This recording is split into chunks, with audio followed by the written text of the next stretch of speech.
আজকে আবার সকাল সকাল রান্না বসিয়ে দিলাম।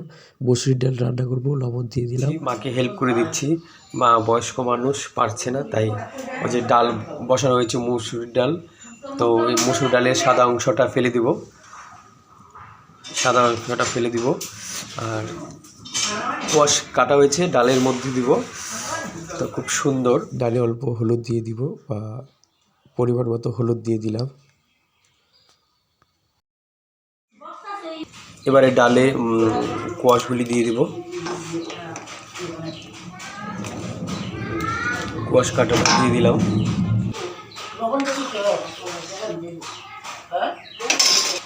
ডালে কয়েকটা কাঁচা লঙ্কা দিয়ে দিলাম।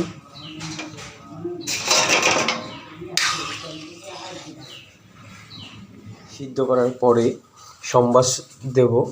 তো প্রথমে তেল ঢেলে নেব, সরষের তেল। পরিমাণ মতো তেল দিয়ে দিলাম, তেজপাতা দিয়ে দিলাম, শুকনো লঙ্কা দিয়ে দিলাম,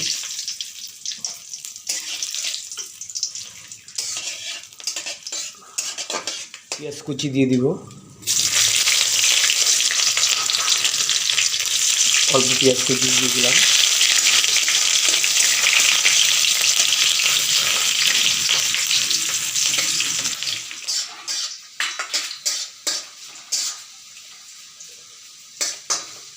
ডালটা সম্বাসে দিয়ে ঢেলে দেবো।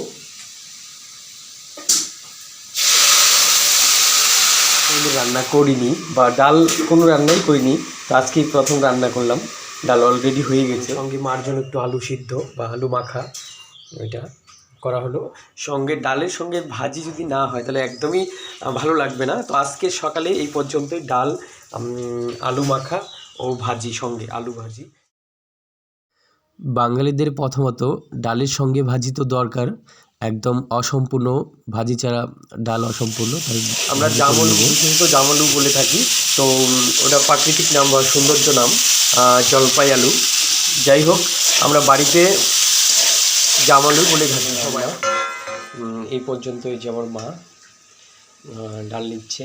তো আজকে এই পর্যন্তই, ভাজি হয়ে গেল, আর ডালটা ডেকে রাখবো।